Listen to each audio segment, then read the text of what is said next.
আম্মা চলেন আপনি আর আমি মিলে ঝগড়া করে আপনার ছেলের কাছ থেকে টাকা আদায় করি, তাহলে দুজনে মিলে শপিং এ যেতে পারবো। তাহলে তাড়াতাড়ি ঝগড়া শুরু কর। আমার ভাইকে বোকা বানানোর প্ল্যান, দাঁড়াও দেখাচ্ছি মজা। ভাইয়া ভাইয়া মা আর ভাবি প্ল্যান করতেছে, ওরা ইচ্ছা করে ঝগড়া করবে, তোর কাছ থেকে টাকা আদায় করবে। চুপ, তুই আমার সাথে আয়। শোনেন আম্মা, আমার স্বামী টাকা দিয়ে আমি শপিং করলে আপনার এত কিসের সমস্যা? আর আপনি অনেক নিছেন, এবার আপনাকে আর কিছু দেওয়া হবে না, এবার সব টাকা আমি নিব।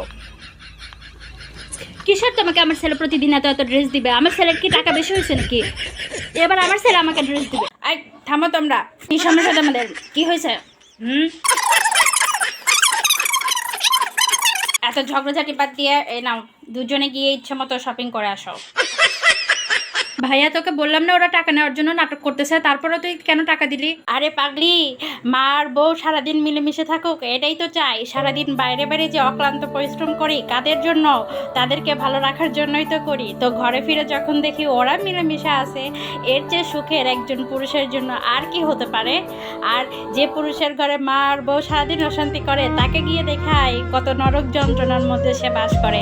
তো আমার মা বউ মিলেমিশে আছে, তাদের জন্য সব দিব, টাকা পয়সা সব। ও বুঝছি, তুই মা আর ভাবে কি এত ভালোবাসিস আর আমাকে একটুও ভালোবাসিস না, তাই না? না হলে আমাকে কেন ড্রেস কেনার টাকা দিচ্ছিস না? আরে পাগলি বোন আমার, তুই মন খারাপ না করে আগে আমার কথা শোন। মা হলো এই ঘরে গাছের মতো, আর আমার বউ হলো এই ঘরের ফুলের মতো। গাছ যেমন হবে ফুলও তেমন হবে।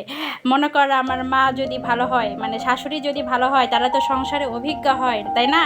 তো তারা যদি বউদেরকে স্নেহ ভালোবাসা দেয়, কাজগুলো সুন্দর করে বুঝাই দেয়, ভালো ব্যবহার করে, তা বউরা কিন্তু সম্মান করতে বাধ্য থাকে।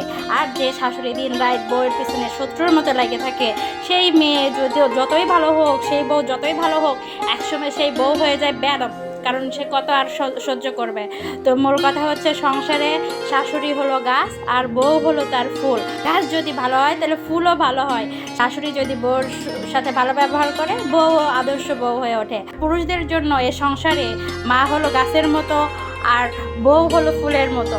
আর আমার মেয়ে হলো ফুলের গ্রান। বাগানে যেমন ফুলের গ্রান থাকে, একইভাবে আমি এই সংসারে ঢুকলে যখন আমার মেয়ের সুবাস পাই, গাছ আর ফুল যখন মিলে থাকে, আমার মনটা প্রশান্তিতে ভরে ওঠে। আর তুই বোন সবচেয়ে বেশি আদরের। বাগানে দেখোস না হচ্ছে প্রজাপতি উড়ে বেড়ায়, সবাই তখন মুগ্ধ হয়ে সেই প্রজাপতির দিকে তাকাই থাকে। তুই হলে সেই সংসারে প্রজাপতির মতো। তোর যখন শ্বশুর বাড়ি থেকে 2 দিনের জন্য এখানে বেড়াইতে আসিস, সবাই তোকে নিয়ে মাতোয়ারা হয়ে যাবে। আবার যখন শ্বশুর বাড়িতে তুই ফিরে যাবি, সবাই অপেক্ষার দিন গুনবে যে কবে এই ঘরে প্রজাপতিটা আসবে, উড়ে উড়ে বেড়াবে। তো তুই হলি এই সুন্দর সংসারের বাগানে উড়ে চলা সুন্দর প্রজাপতি। আর যে পুরুষের জীবনে মা স্ত্রী বোন সবাই মিলেমিশে থাকে, সেই পুরুষের জীবনটাই তো সুখে ভরপুর হয়ে ওঠে। তুই মন খারাপ করিস না প্রজাপতি, এই নে তোর জন্য টাকা, তুইও শপিং করে নিস। ওয়াও, আমার ভাইয়া সবচেয়ে বেস্ট। আর ভাইয়া তুই অনেক বুদ্ধিমান আর অনেক সুন্দর সুন্দর কথা বলছিস। আসলে তো পরিবারে মা স্ত্রী বোন মেয়ে, মানে মেয়েরা সবাই মিলেমিশে থাকলে পুরুষদের জন্য এই পরিবারটা অনেক বেশি সুখী হয়ে যায়। আর যে পরিবারে মনে কর এই মেয়েরা অনেক বেশি অশান্তি করে, একে অপরের সাথে সবসময় ঝগড়া করে, সেই চাপটা আসলে পরিবারের পুরুষদের উপরেও পড়ে। সেই পুরুষরা আসলে বিষণ্ণতায় থাকে, তারপর পরিবারে শান্তি পায় না। তারা বেশিরভাগ সময় দেখবি যে মানে ঘরেই ফিরতে চায় না, ঘরে গেলেই শুধু অশান্তি, ঘরে গেলেই শুধু অশান্তি। ওরা ঘরের বাইরে বাইরে সময় কাটায়, মায়ের অশান্তি, বউয়ের অশান্তি, তারপর বোনের অশান্তি। আসলে আমরা মেয়েরা যদি মিলেমিশে থাকি, তাহলে এই ঘরটা পুরুষদের জন্য প্রশান্তিময় হয়ে উঠবে।